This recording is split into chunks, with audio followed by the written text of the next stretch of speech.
need support staff to clear the room. Stand up and walk, now. Hello, and welcome to The Watch. My name is Chris Ryan. I am an editor at TheRinger.com, and joining me on the other line, but shortly, he'll be joining me in the studio, it's Andy Greenwald. Good morning. We are The Collective. I can be anywhere at any time. It's absolutely right. Andy, today on The Watch, we are going to be bringing folks an interview that we did in studio a couple of days ago with Rhea Seehorn, the star of Pluribus, and Vince Gilligan, the creator of Pluribus. We talked a lot about the broader themes and ideas of the first season of the show. So we didn't get into super detail about the finale. But I think what we'll do is, since it's an extensive interview and it's a great chat with these guys and they were so generous with their time, we're going to get into that interview as soon as possible. And maybe Andy and I will save some of our more detailed thoughts about the finale and the season as a whole for when we come back on January 5th after the New Year's. So Andy, anything you wanted to just throw out there as like a top note headline Pluribus for people to take with them? I mean, it was definitely more about South American like village and folk traditions than I would have expected going into the season. But I do love the fact that TV can still surprise me in 2025.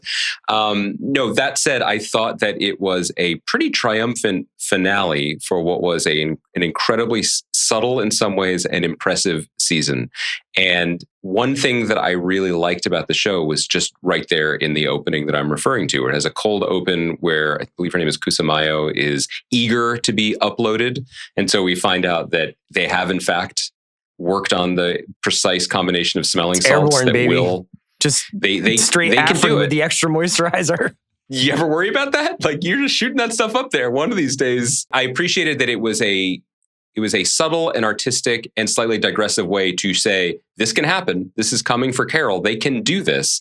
But also the way that it was shot with the feeling of like joy and togetherness, and she's surrounded by people who love her, and these are her parents and family members, and they can't wait for her to join them. And she's quite excited to join them because she loves them. And the second that it works, it's clear that they will never physically interact with each other again in the same way, which isn't necessarily we understand what the joining is now, right? We understand that they are with each other at all times. Thus, they do not need to perform the pantomime of making each other breakfast or singing to each other or whatever it may be. But seeing it played out that way, just the choreography and the direction of it was so stark and so honestly devastating that it set the table beautifully for everything that followed. It's funny you should mention that, because I had a similar reaction to the moment preceding, and this is obviously, Andy talked about the cold open, but we'll be, as Vince and Ray do, discussing spoilers for the entire first season of the show. The moment preceding Carol and Zosia's breakup, essentially, where they're in the ski lift, the gondola, taking them up the mountain, and they're having this sort of storybook romance, globe-trotting romance. I kind of knew it in the moment, but I definitely knew it upon rewatching it, is that like as they get out of the gondola, you realize that the entire ski lift stops after they get out. And so it stops running in a cycle. Mm-hmm. And so obviously all of it has been done as a production for Carol and for her romantic ideal version of this love affair. And the fact that it stops and it just swings a little bit is such an ominous foreshadowing moment of their breakup to come, and also why they are going to break up, and the fact that for as much as Carol thinks she has them pinned down with you can't lie and you can't kill and you can't do this, progress happens either way. Life finds a way, and that they just because they said we won't do anything like that without your consent doesn't mean they're going to stop looking for ways to convert other people, and perhaps possibly Carol. And Zosia starts to put the full court press on her. And you have to wonder whether or not in some way or shape or form that her love affair with Carol is about a sales pitch. And I thought it was just an amazing example of Gilligan and his team's ability to tell a story with things beyond just words, to set a tone, set a mood, and then to follow through with it. Yeah, and we talk about this with them, which was a real thrill to do. But the mastery of the show is in the marriage between the micro and the macro storytelling. Because in that moment, we as fans of television, Reddit, pilled, whatever, we wonder, like, is is Zosia now saying I? Is she making jokes and razzing Carol about board games and croquet? And that's in the previous episode, but just basically behaving more quote unquote human with her. Is that a sign of the collective evolving in how they deal with the peculiar specific problem of Carol? Or is it all part of a larger evolutionary existential manipulation?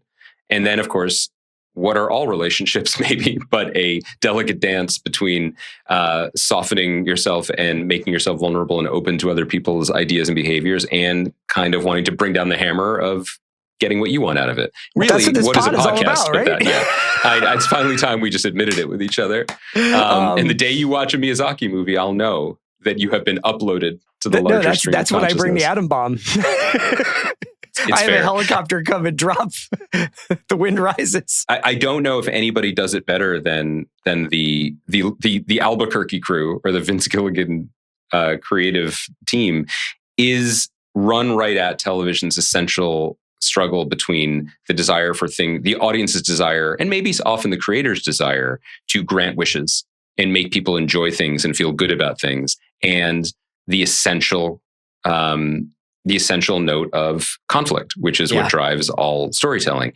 And to that point, the creation of and direct introduction of Manusos is just so brilliant, because in a show like this, there are no fences. They could bring in anyone or any energy in the world, and they took the time to create a heat-seeking missile that is just perfectly designed to disrupt Carol's own negativity. Yeah, and also upset her conception of herself as this incredibly principled, basically like last person on Earth. She meets the real last person on Earth, the last real hero, or at least in terms of the way he sees it, he's here to save the world. This is a good place for us to stop, just because I don't want to get so far ahead of ourselves that we wind up repeating ourselves with our conversation with Vince and Ray, who were awesome guests, and it was really cool to have them in studio. Honestly, dream guests to meet both of them, but also to see their dynamic with each other. Oh, yeah. And I just want to say, if anyone listening is part of a team that might one day come on this podcast also, creatively, actor, writer, director, showrunner, definitely ask each other questions during the podcast, because that makes make it our easier lives for us. You know, because Ray was going right at Vince, and I was like, this is great. I could just mute myself. I loved it. We will be back on January 5th. We will probably talk a little bit more about the Pluribus finale. I will probably have some thoughts on the last few Stranger Things episodes. And then we have an incredibly busy January to share with our watch listeners, between The Pit, Industry, Night Manager, Night of the Seven Kingdoms, tons of stuff. So we will never not have something to watch. Greenwald, a great year podcasting with you. I love podding with my best friend, so it's barely work. This is the best thing we get to do. I'm so happy we get to do it with you. Thank you to Kaya and Kai, who joined the team this year. Yeah. Doing great work. Just throwing me, both of you guys, just throwing me hospital balls on social. I love it. Appreciate it. Appreciate all of you. Yeah, we'll be back with you guys on January 5th. Everybody, happy holidays and Happy New Year. Happy New Year, Baranskis. Here we are with Vince Gilligan and Rhea Seehorn, the creator and the star of Pluribus, one of me and Andy's favorite TV shows of the year. And it's just an honor to have you guys here. This was just such an incredible season of television. I can't wait to ask you. Vince, we had you on for the pilot or the premiere and the first two episodes. So seemed like it was just yesterday. Yeah, I know. It went fast. It did. So thanks so much for joining us. Yeah, thanks for having us. And congratulations on the season. Like, as you could tell, I didn't want to be there for the first interview in case you guys botched it. The back half of the season. Right. It was on me. I didn't want my name associated with it, but now I do. The show's excellent. It was a fantastic finale, and we're going to talk about all of it. I have kind of a thinky question to start off with, and it'll get easier, I promise. But I wanted to start with something from the finale. There's a moment when, at the end of this magical ski trip that Carol has gone on with Zosia, a prey ski on the couch, she realizes slowly, with great clarity, one of us is bilingual. I won't say which language. With great clarity that this can never actually work. And this struck me as like a very universal and quite relatable moment for anyone who's ever been in a potentially doomed relationship. And usually, though, it's not because your partner is going to use your harvested stem cells to consume you into the global hive mind. That is a specific to this show. I did date a girl in college. Yeah. Very similar, like super parallel story. Kinda. Okay, all So right. it definitely chimed with something in your past. Or a stem cell, actually. But this moment, this one scene from the finale really did make me think of the kind of magic trick you guys pulled off with this season where something so wild, global, insane, genre, and heightened can feel relatable to our day-to-day existence. So there's an aspect of this question for both of you, but Vince, I wanted to start with you. Okay. Just in terms of crafting that scene where you take something that is about one giant thing, the other's plan here and what they're going to do to Carol, Right. but making it specifically about Carol's journey and her emotional relationship with this woman in this moment. As in what goes into crafting? Yeah, I'm just curious because famously you work so collaboratively with your writers, Right. and I'm curious if this is weeks of conversation or it's just simply you always have a North Star in terms of what the story needs to be. It's definitely, there's a lot of blood, sweat, and tears, a lot of weeks of conversation. And our secret weapon, other than Ray in front of the camera, our secret weapon, we got a lot of secret weapons behind the camera, but starting with Gordon Smith and Allison Tadlock, who co-wrote that episode.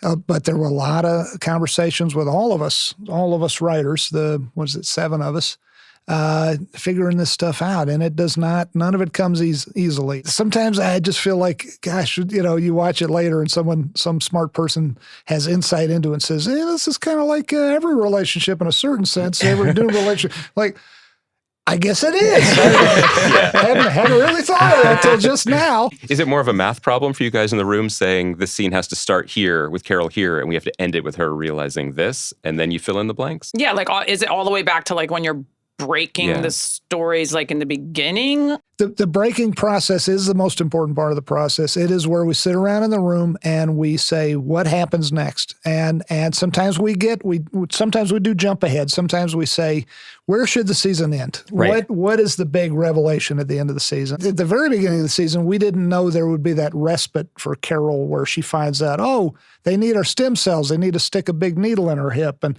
so you find it sometimes you have a North Star to you. That's a good phrase. But sometimes you think you have a North Star and you work your way forward and then you realize that North Star was illusory. We're not going to wind up there at all.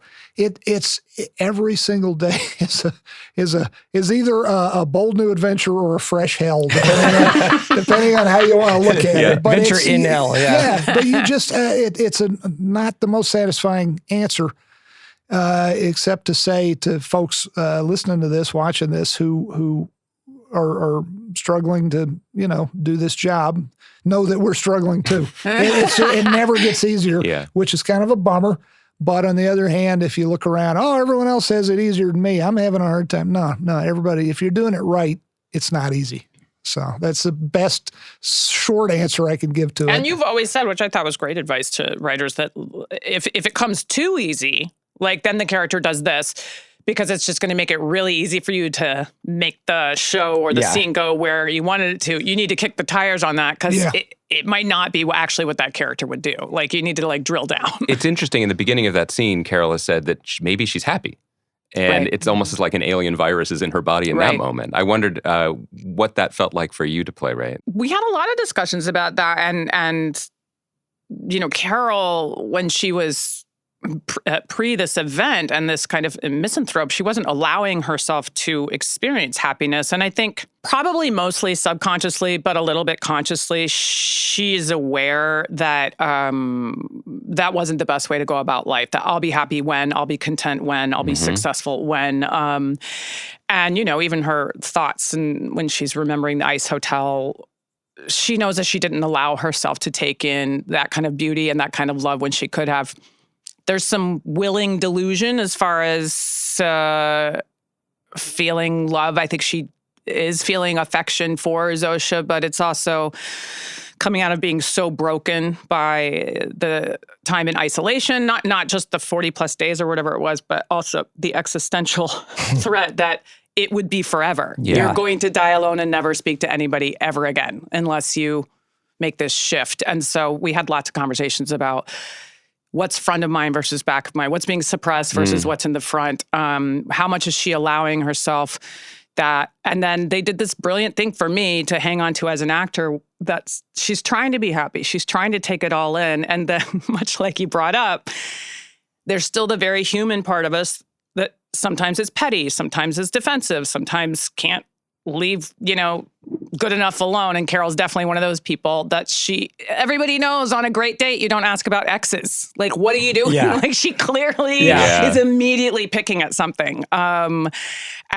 that gave me the license to realize, like, okay, so that obstacle is still there. There's still a part of her that knows you can't totally trust us in what's going on. But at the same time, craft-wise, we have to, and Gordon Smith was directing it as well, like, I'm aware when you say reverse engineering, like understanding where it has to go, I'm aware that the payoff for being hurt, that personally hurt on top of terrified of the news that she gets, then she had to have let her heart go a little bit. She had to have, some of those feelings had to be real in order for the kick in the face to hurt that much. Yeah.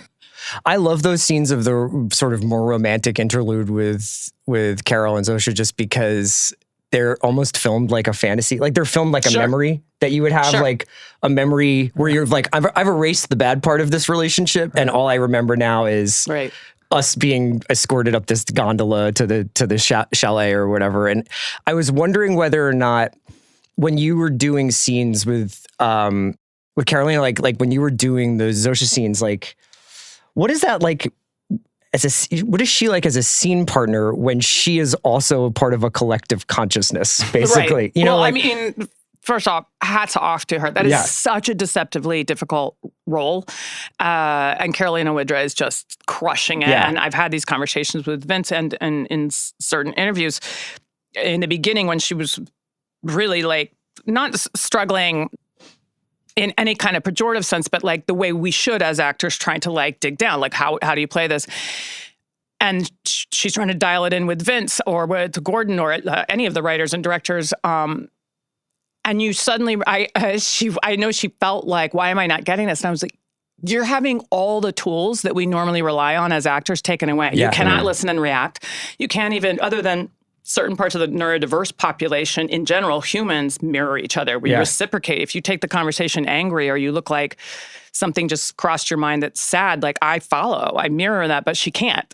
But at the same time, she can't look like she's just high on Valium or a robot, or, she's sentient, she's compassionate. We've now reached this part, which she had to do too, like evolving. These people are also evolving slightly. You see them not be able to realize that I'm being sarcastic about a grenade, and get to a place where they can make a joke about an orgy. Yeah. So there's some evolution happening there as well. And it's so fun. I think that Vince and all of them have made sure that, like, you can never fully know if she's being manipulative, like in this role she's playing. But I like the larger philosophical question of, like, you can't really answer that about anybody. Like, any act of love that you're doing for somebody that you love, like, has an objective. I hadn't thought of that. You're right. Yeah. It's like, what is manipulation? And obviously we see Carol get to that final place. But sorry, long way of saying, I just really wanted to, like, shout out to, like, the incredible work she's doing. It is also difficult, but I was able to at least channel that into the character. It is very difficult to come up against. So, and we've all been there where you're super upset and you're with somebody that keeps going like, I hear you. Yeah. I hear you. And that sounds like it's very like the worst part of a fight is when somebody's like, you seem mad. Yeah. Don't tell me what I am. Don't therapy speak to me. And like, we had so much fun with, they're inherently dramatic, but it makes them inherently comedic to me. The scenes where Carol's getting upset and no one else is getting upset with her. And the more because we've all been there, talk about like, find the places that are like, what's relatable to anybody. Not only have we all been the person screaming the barn's on fire when everyone else is like, can you just sit down and have brunch? Yeah. But also, when you start to look insane and you're like, I know I look crazy. What? And you're like, I'm not helping. I'm not helping my Any situation. sentence that starts with that is a winner. That's going to go great. Yeah, it's right up there with I'm fine. Just small digression, since you mentioned working with Carolina and sort of working with her as she learned to play this very challenging type of role. I wonder if there's anything parallel to, you joined this Vince's merry band of Albuquerque bandits in Better Call Saul, and you had actors like Bob who had worked with this family before and bringing you in saying, here's how we do things, here's how Vince does things. What was it like taking on that role with actors like Carolina and the other members of the cast, being like, welcome to town, it's a land of enchantment. Right? Make sure to hydrate. The altitude is no joke. Yes. But it was important to me to not so much as say like, I guess there was a few things. This is how they work. This is how it goes, because I knew it was going to be slightly different, and we were going to find this very strange tone and genre shifts together. I mean, a lot of it is on the page, and there's point of view in the scripts, and they're beautifully written. But Vince had told me early on, like, I think you said, I'm not sure what the show is yet. Yeah. And I knew he didn't mean that they didn't like slave over these scripts that we got. It was more about, we're going to know it when we see it, as far as like how comedic can a scene go while still supporting how dark you made a moment over here, or are they out of balance now and not in the same show anymore? And we had a lot of fun doing that. So I knew we were going to do a lot of things differently, and I wasn't going to hang on to like, guys, listen, so I'm Better Call Saul. Like, that would be such an ass move. Like, on the acclaimed series, in which I was an essential part. It's right up there with the actresses whenever you like test for things, and there's always one person in the room that's like, oh my God, you guys, I don't even want you to be nervous because they're so nice. Have you met them? I've met them so many times. Don't even worry. Oh my God. Vince is just like, She's like, shut up. But anyway, yes, people do that. So, but I did think, I want to do what people did for me on Better Call Saul, because it was terrifying. You're like, this is a bunch of Breaking Bad people. Am I going to fit in and all this? And first of all, the whole crew and cast is super, open arms. It's all about like, hell yes, come bring something new. Play in the sandbox. Let's go. Literally with this bar that I think should not even be a bar. It should be a given that like, know your stuff, like be fully prepared and know all your lines. Nobody wants to waste takes on you not knowing your stuff. And then come with ideas, and then be, as Vince and Peter have both said, Peter Gould, be confident enough to collaborate, which is hard some days because you're feeling small or scared, but the best idea in the room wins. And it's okay. You don't have to have a chip on your shoulder.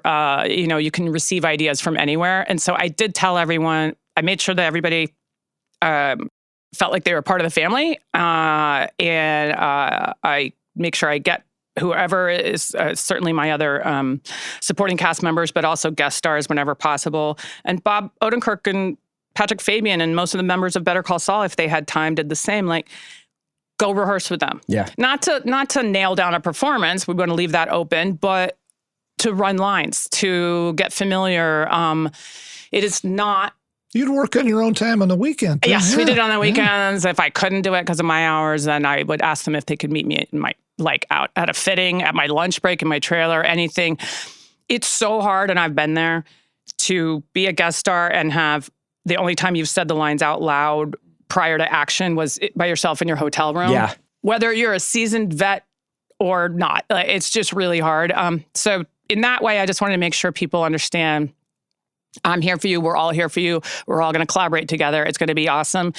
Technically, the only thing I went to them and said, and Samba did say, like, I'm really glad you told me that, is I said, if you start getting a lot of direction that's very fine-tuned, kind of modulating, the instinct for most actors is to go, wow, I must really suck. Like, they cannot get what they want. Right. And I said, they do that when they actually think you're capable of fine-tuned modulation. If there's any way to get out of your head and tell yourself, this might be a gift, to do almost like an exercise where you see how much you can slightly shift a line to a 7.8 and then an 8.3, like, you will have fun and you will be a better actor at the end of the day. Yeah. And if things get tense, you can always say, look, Vince told me he doesn't even know what the show is. That's right. We're really like, don't worry. Got no idea. And then I also said, and don't look me in the eye. Oh, sure. Well, of course. Sorry, we could have started with that. I did get excited when you said we have a bar. There's a bar, and I said, and I misunderstood, but I was You weren't invited. I was never invited. Yeah. But- Right. Is there like an but maybe actual season bar? The two. secret to all of this is that there's an open bar. A little backstage. bit drunk.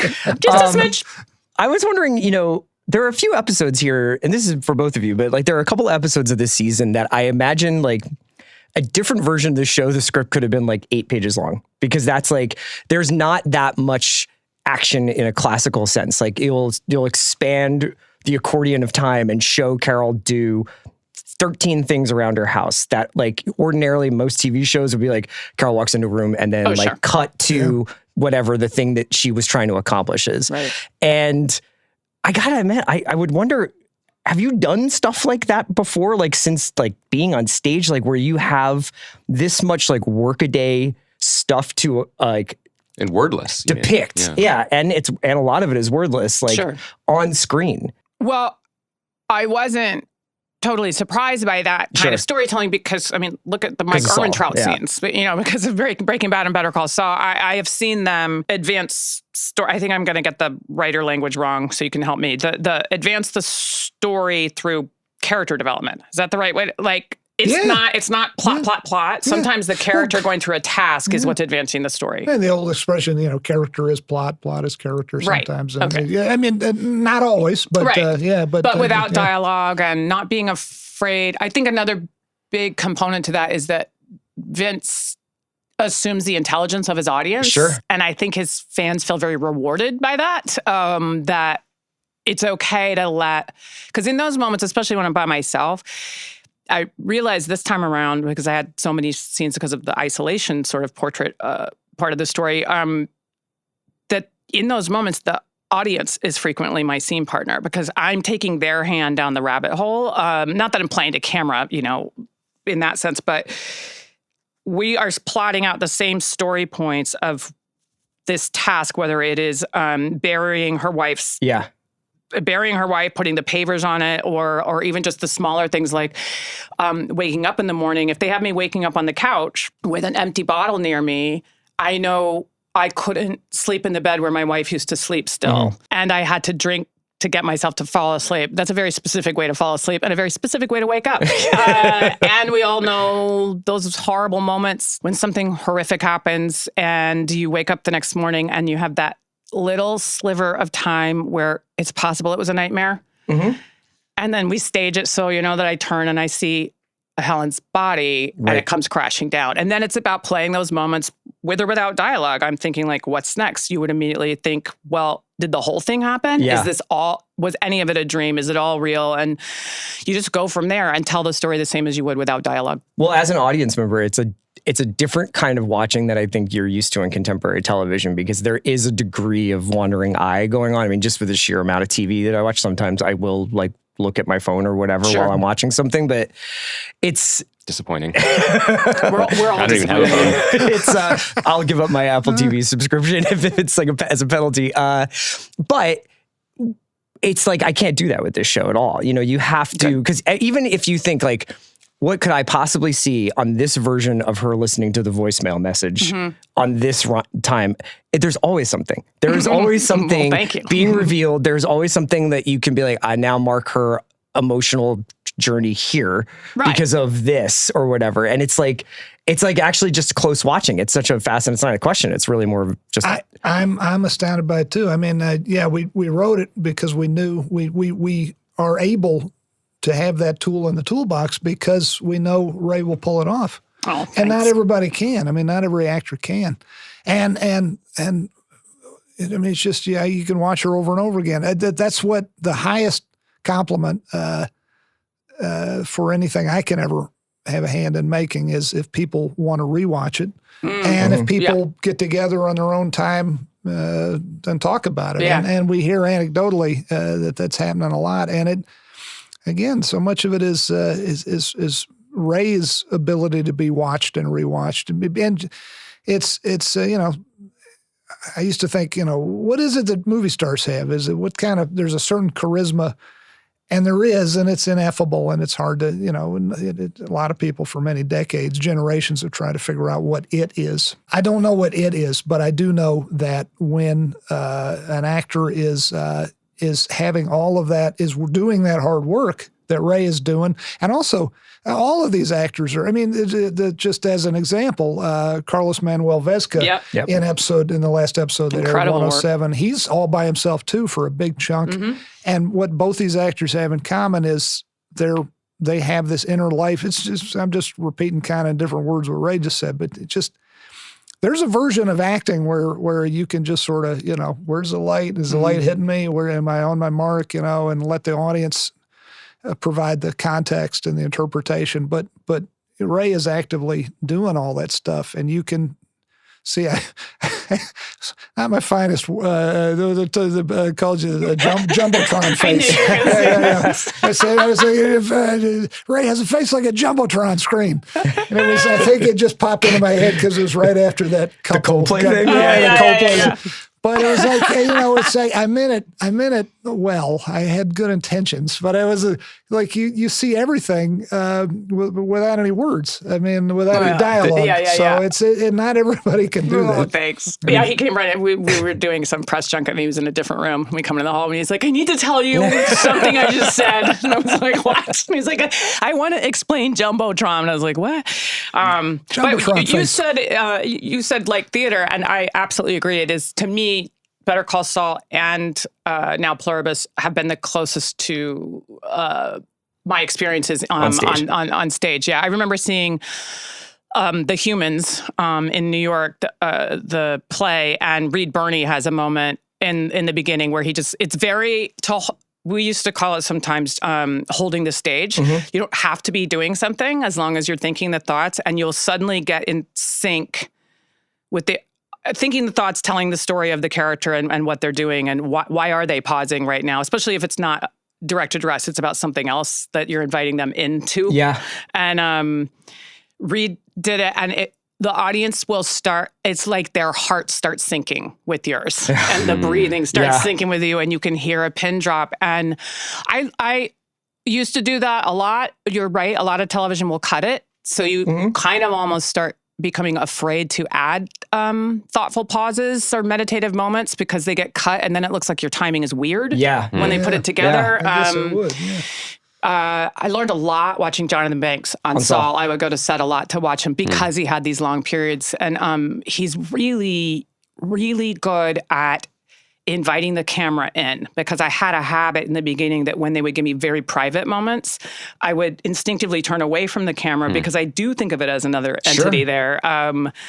And Jonathan will turn towards it without ever looking like he's just playing the camera, and just let it be, and let them be in on the secret. And I talked to him a lot about that, and it was very helpful to me. That's really cool. There's a confidence, Vince, to some of the scenes that you include in the series. And Chris mentioned like the Patrick Fabian voicemail, and it's just like she's calling the phone. I'm like, surely they'll cut away from it this time, and they don't. And we enjoy it. But I think it's worth drilling down a little further, because it's definitely not in those moments. My wife was actually like on like the 10th time. She's like, it's coming back around. I'm like, I voicemail again. It's like, I don't think. I mean, correct me if I'm wrong. I don't think you're in the writer's room going, make them watch it again. I sleep on a bed of Emmys. I don't think it's that. No. I do think that there is a level of confidence that is earned here, because it's not just the incredible actors you have to hang these wordless scenes on, but you have, I would imagine, I'd love to hear you talk about it, a shorthand with production writ large. Like, you couldn't write these scenes if you didn't have the relationship with the locations, with the people who've been working on your shows, with your writers, with your directors, to pull it off. The editors, exactly. Every visual element. Because sometimes when scenes are overwritten, it's because the writer is just like, I can only control this. That's a very astute observation. Yeah, and these people, they've been working with some of them almost 2 decades now. So yeah, it's funny. The life is just rich with ironies. I love that you were saying, "Oh, you must be very confident." I'm the least confident person I've ever met, but some things I have a little more confidence about than others, and part of it is I'm never going to go broke assuming the audience is smarter than I am. And that has held us in good stead. All of us assume that. The writers, we all, starting with us, we all assume that. The audience knows more than we do. And also, the little spark of confidence in the knowledge that we don't need all of the audience. There are you guys. God bless you guys for digging what we do. God bless the folks listening. I assume they're fans too. But there's a whole world of people like, this show sucks. This show, all she does is wander around. And but I mean, it's a small world. That is as it should be. That's not a bad thing. If the audience was monolithic, the world would be the others. Better that than everybody being like, it's okay. I have no reaction to this content whatsoever. Yeah, right. But we don't need everyone on Earth. I don't even know what we need. That's Apple's in their wheelhouse, not mine, as far as how many viewers they need to make something worthwhile. But I have confidence in that Ray is very watchable, and I have confidence in that people. It's the truth, and I have confidence in that people. There is an audience for this. It's not every human being on Earth, but it's enough. I have confidence that the audience will reward us if we deal them squarely. Deal with them fairly. Don't break the rules midstream. Don't But and also hearing the example you gave, hearing Patrick Fabian over and over again. It wasn't in some weird way torturing the audience. It was more about what is the effect this would have on Carol. And I knew I had confidence that every single time Ray would find a different way to listen to this voicemail, this outgoing message. I knew that every single time she would find a different way and she would make it funny. I mean, all of your responses are so different. After you get the last Westgate message, all the calls you make after that are like, no, fuck you. Right? Like, you know what I mean? Like bring me a Gatorade, There's a small thing we had fun too. Like one of the last times she's listening to it, after Diabate, played by absolutely brilliant Samba Shuta, has given her this news about you can tell them you don't consent. The director, Ganja Montero, came over and she said, and you can see it in the wide, but it is a wide shot. She goes, maybe Carol would be like a little bit embarrassed about this message, that they won't even talk to her, that's how bad her behavior. Because I have not told, maybe the others probably did tell Diabate that they don't speak to me, but Carol doesn't fully know that, and it's a little embarrassing. So even though she's like, Don, get through the message because I want to tell you I don't consent, there's a small part that I did with her direction that made me laugh, where I'm just like, it's just fine. Just kind of like, no big deal. I think it's just a busy signal. I got it. I got to push back on the no confidence thing in one specific way. Okay. This is an anecdote that we tell all the time, and you can tell us if this is completely untrue. But I think one of the most inspiring and wild anecdotes about the last 20 years of TV writing is the idea that you guys in the Breaking Bad room did not know what the gun in Walter White's trunk was going to be used for when you introduced it at the beginning of that season. That's true. Or the stuffed animal in the pool, which blows my mind. So you do keep making things hard for yourself and then writing yourself out of it. And I wondered if dropping an atom bomb on the front yard was an attempt to, let's say, escalate things even further for you guys, or if you have a little more of a roadmap this time. We have a little more of a roadmap this time. That was the stupidity of youth with that M60 in the trunk of the Cadillac. That was the dumbest thing ever. I think we had. Did you regret it for a long time? Oh, there were times in the that was one of the lowest points ever in any writer's room. I literally. This is our heroic story, Vince. I would stand against the wall at a certain point, and I would just slowly bang my head against the wall. And the writers were just like, dude, are you all right? And I wasn't that hard, but just trying to knock the ideas loose. And they were just all kind of the long silences, long uncomfortable silences. And I would say, let's have a flight of fancy. Let's pretend we never did the M60 machine gun. And then they're all like, okay, sure. Let's do that for 5 minutes, and then let's get back to reality because you have to pay off the machine gun in the trunk. And it was like. You also told me occasionally he'd be like, so then Walt goes to the car, he opens the trunk and puts his suitcase, and they were like, no, you can't open the trunk. And it's like, damn it. You just kept trying to yada the gun. I plead guilty to that. We have ideas for what the atom bomb is for. And I think we had the pink teddy bear. I think we kind of knew in our hearts that it came from. It was a classic bit of, or classic or not, it was a bit of misdirection. Sure. It was, oh my God, there must have been a terrible shootout in the house here. Oh no, it came from the sky. It was what is the most unlikely explanation for all this crap in the pool? It was but then it can't just be a random aircraft collision. Walter White has to have been responsible for it. That stuff was tough, but there was nothing ever tougher than the M60 and the machine gun. That was hubris on my part. Oh, we'll figure it out. We got all year. Yeah. We'll figure it out. I deserve all the pain that I inflicted upon myself. I suppose, but the writers did not. I suppose if Ray gets the script for 201 and Carol's just storing her whiteboard markers in the atom bomb cabinet, turns out then we know nothing in there. There's nothing in there. It's a bluff. It's fine. It's fine.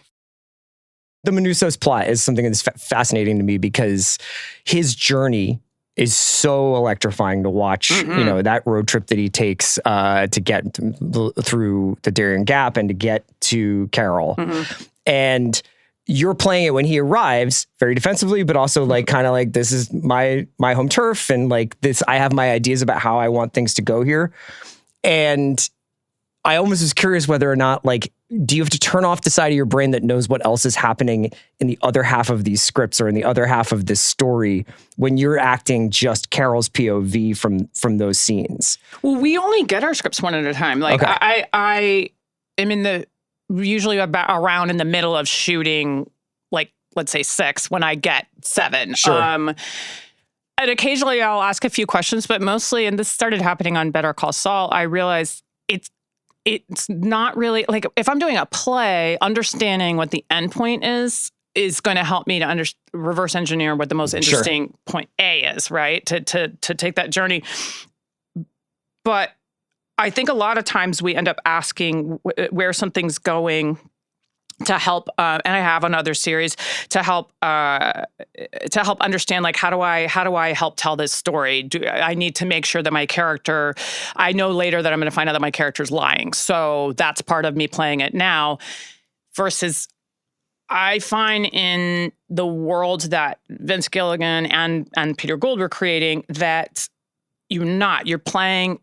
It's not necessary. They don't need me to telegraph to the audience where the story's going. That's not my job anymore. And it was actually nice to have that burden taken away, because oftentimes my RAM space is totally full with what I'm playing right now. Like, there's a lot going on when he shows up. Yeah. You know, it's a reminder that she's terrified that, like, deep down I'm being called out for, like, not at all following through with my revolution that I plotted. I'm also lying through my teeth that I don't know why they came back. Beats me. Yeah. I can see that he can see that I'm lying, which is so fun to play, and he's a wonderful scene partner.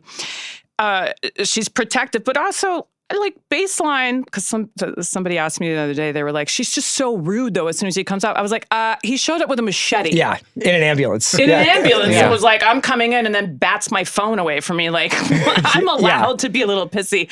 It's very fun.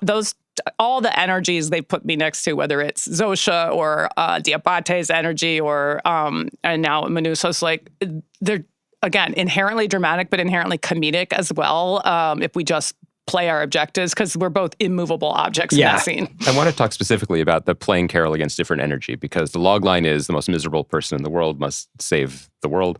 Vince, in the earliest days, like the blue sky days of the writer's room, what drove you to create the character of Manussos in the way that you did, potentially knowing that specific friction would be so interesting? Because you'd almost, as a cliche, would think that, you'd pair the miserable with the joyful, and you'd think Mr. Diabate would be the pairing that would be leading some sort of thing. You've chosen someone who is even more hardcore than she is, which is totally surprising and pays off beautifully. You just sort of think about it all day long and slowly bang your head against the writer's room wall. And is there a dent there at this point? Pretty much. Yeah. It's a machine gun. Like Jimmy's trash can at HHM. Right. It looks like the trash can at HHM. It's like having a bunch of Legos on a table and fitting them together. Is this pleasing? Let's try this. And that's kind of the job. It's not elegant. It's not an elegant process. It is a brute force process sometimes. In the case of that example, we already knew, I guess, reverse engineering, trying to come up with a good answer about a great question that I had never thought about before. How did we do it? I guess I figured, we figured, because it is kind of a communal mind in the writer's room sometimes, but we figured there's already a pretty unhappy lady with the happiest person on earth, Zosia. So we already have that dynamic. So what else? What other dynamic? Because you do want to put opposites or very different energy levels together, because that leads to drama. We've got kind of a Private Benjamin kind of character for folks who remember that movie. We got and Carol. Let's put her let's put her against a hardcore Navy SEAL. Right. And see, they both have similar goals, except they're going to go about them in a very different fashion. That's probably what the thinking was there. And you had a cleaner way to deal with Chekhov's gun in the car this time than you did in Breaking Bad. Just the shotgun in the cop car, you dealt with it very cleanly. Yes. It did come back. Yes. No headbanging necessary. Exactly. That was. I love the way you played that, and I love the way Gordon directed that. In episode 105, where after this terrible night sleeping in the police car with the gumball lights going, and then it's like you notice this button. Son of a bitch! Yeah, it was I fun. love that scene. That scene made me. And then finding the handcuff key. Yes, because I found like it's so wonderfully illustrative of just like of Carol, like she frequently goes about things the hardest way she could. That's her MO. Always the hardest. Just. I got 3 a.m. I gotta be with a flashlight like Mulder and Scully. Oh, dead body parts. It's like, you could have just asked him. Yep. Yeah, when Giovanni says, like, I asked him. That's how I found out. And I'm like, I said, dude, why do you drink so much milk? Yeah. I love horrible. I wanted to ask you about one of my favorite parts of the character is Carol's relationship to substance abuse and the way that it kind of dots along as these little punctuation marks throughout the season of the breathalyzer in the beginning of the season, the sensor inside of the liquor cabinet, the reference to heroin use, and obviously the truth serum sequence. And tell me a little bit about, like, because it's interesting how it's not like her, like, I'm leading with this, I'm in recovery or whatever. It's always in the background. I really loved that aspect of the character. Oh, thanks. Yeah. Thank you. Yeah, we've been having so much fun speaking to journalists that even like hardcore journalists that like actually want to talk about philosophical questions about what this is bringing up for them, and we're hearing all these different things. Yeah, that's wonderful. As you might imagine, like, is it commentary on AI? But that was coming from an editor of a major publication, and he was just sure it was. And I said, but that's in the forefront of your mind. You're bringing to this show, what is the existential threat for you right now?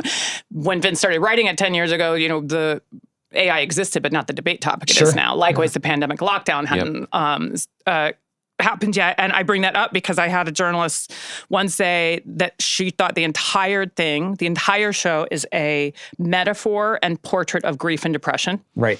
Being down a well and people are saying cheer up and you can't hear them. And you can try to fake it, but you can't keep faking all this. And then another person said they think the whole show is about addiction. Wow. The entire thing. And I was like, that's so fascinating. And it's not, no, it isn't, because there is no right answer. It's everything. It's about human nature. And with that component that you're bringing up, I did ask, because it's important to me, I said, let me know if this is a portrait of alcoholism. Yeah. I need to like layer that in. That's a different, and they said it's not. It's not, it is I can't remember the exact phrases that were told to me to help me in discovering all that stuff, but it had more to do with, this is a self-medication issue, another way to block the world out, this misanthrope, that she takes too far sometimes, and clearly her wife was worried about her, but not worried about, like, she did that because they were trying to freeze eggs. Right. Do you know what I mean? So it was tied to a specific event. So I felt like we kept it just from going off the cliff of like, ooh, we should. I mean, also that whole revelation is so great because it's in conjunction with Menusos being convinced that they're being surveilled. Yeah. And so like the parallel is awesome when that happens. Yeah. I think I think Carol takes a lot of things too far. Yeah. I think Well, thank God she she's has a nuclear not weapon. very good at Yeah. moderation. Oh, that'll end fine. Yeah, she's not a moderate kind of gal, and that's one example of it. Vince, I wonder what the experience has been like for you, because as Ray just mentioned, this was an idea that you've been kicking around for a while. And over time, I'm sure it's been shaded, details have emerged. You found Ray to be the perfect star for it. Yep. And then events kind of started to chime with it in interesting ways. And it's proven to be a very seaworthy conceit that can be a mirror for so many of our own issues of our time. This is a high-minded question for a guy who's just been banging his head against the wall for 10 years. But I wonder, what has that experience been like as a creator, realizing that you have some, to reference the end of the season, some fissile material here? Oh, I love the way you put that. It's amazing. I spent the last, how long did it take us to do? It's been like 3 years. I mean, I've lost track of the time. So have I. You mean since you sent me the first script? Yes. Probably use 3. that. 3 years, Yeah. probably. Okay. And then it took us quite a while to make the show. And then the first season, it took us quite a while to edit it and do all the visual effects.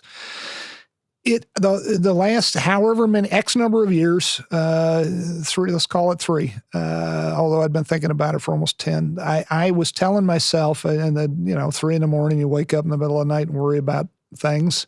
And I kept telling myself, it's okay to move away from Breaking Bad. The single biggest, the first thing on your tombstone, Breaking Bad, most likely. It's okay to move away from that because you had it. And just remember how insane the year 2013 was. With that was the closest I'll ever get to being a rock and roll star or something, walking down the street and people like, oh my God, Breaking Bad. It's never going to happen again. And go forward with courage, try something new, because even if this thing, everybody collectively yawns when it comes out and then says, I should have done more Breaking Bad, at least you will have had you can be proud of yourself. You had the courage to try something new. And then this thing comes out and it's just like beyond my wildest expectations about the reaction to it. And if it is fissile material, as you say, the timing was perfect. That's just dumb luck. I mean, we always make the best show we can make. That's always, we're never not going to do that. But then, as with anybody else, everybody else is out there making the best show they can make too, no matter what show it is. That's because that's why you get into this business. Right. You have love and passion. You want to make great things. And then the chips fall where they fall. Anyone who says luck didn't play a hand is lying either to themselves or to the person they're talking to. I would say about you, though, I think the fact that you don't write to particular themes, you're not trying to preach a specific thing, lends a timeless quality to it that is meeting the world right now in a place where, because what I'm hearing from a lot of people is this show is this great conduit for them to have some very nuanced conversations about a lot of areas that we have been thinking about for the last decade as very binary responses to. It is definitely this or this, and with a lot of it, and seeking, a way to have some conversations that are more nuanced and based in what does it mean to be human, and what does happiness mean. And even you've said this before, like seeking happiness doesn't mean avoiding all struggle, avoiding all, thought-provoking or difficult situations and conversations. And you've always thought that. So I just feel like the fact that he wasn't setting out to write to a particular thing is part of why it's seaworthy. Maybe. But I did have a question, if I may. When stuff started coming out, like the pandemic or AI, were you like, crap, they're going to think that's about this? I seriously thought that when the pandemic hit. I remember thinking, oh my God, the last thing on earth that anyone is going to want to buy or watch is something that they feel is about yet another pandemic. And I seriously had some dark days around. We all had a lot of dark over days. Your sourdough starter. You're working it, being like, oh no. But 2020 was a tough year for everybody. Yeah. But I remember thinking, oh my God, this thing I've been working on now for 5 years, no one's going to want it. And luckily, I work slower than glaciers melt. So that another 5 years went by, and everyone almost in time for the next one. Almost in time for the next pandemic. Yeah. So you're like, I got to get this out before the next pandemic. Right. Or now you have to do another season. So just to leave it on that note, where are you in that process? Is there a third whiteboard behind Carol's 2 that has the whole plot? Oh man, I wish elves would write all this out on a dry erase board and then I could go take credit. Or Carol for that matter. That'd be great. We are plugging away. Yesterday, we had our final day in the writer's room of season 2. Don't get too excited. For this year. For the year 2025. Yeah, exactly. Yeah, we are plugging away. We think we know what the first episode, what happens in the first episode, and we're going to keep nose to the grindstone and pedal to the metal in 2026. But it takes longer than I wish it did. The old expression, you can have it good, you can have it fast, you can have it cheap. Pick 2. You don't get all 3. And we definitely cannot figure out how to do it fast. But we're having a good time. I got great writers. And can't wait to see what Ray and Carolina and Vesca and Samba and these wonderful actors do with season 2. It's gonna be fun getting back. I don't know anything. I haven't told you anything. Now's a chance to ask him. You've got him on the record. How is Carol's golf game in season 2? Oh, this is all he wants to talk about. I can close my laptop. I got multiple texts being like, God, you can tell like the swing thoughts are different, 45 days in versus when you first play on the course. Really? Yeah. Good. My swings, because I'm taking golf lessons now. For the character or out of personal interest? Personal and for something else. But I'm like, now it pains me.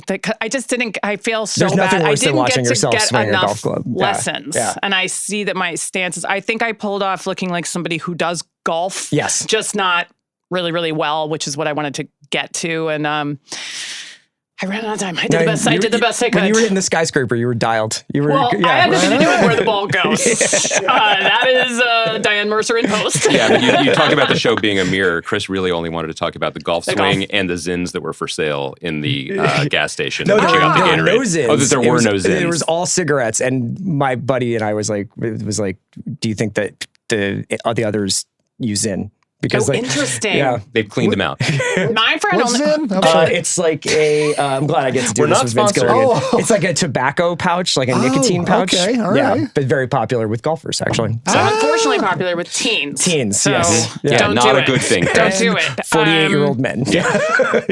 My friend only wanted to talk about the lottery tickets in that scene. Right. Yeah. It's something for everyone. Yeah. Well, they just couldn't stop wrapping their head around so is there any joy in winning the lottery if money doesn't matter? Do you still feel like a winner? But everybody won, right? So does it matter? Right. I was like, I cannot answer these questions. But I thought your reaction was perfect because it's like, and then it's over. I mean, it means something, but it is somehow. I thought that reaction for me was born out of at least it has nothing to do with them.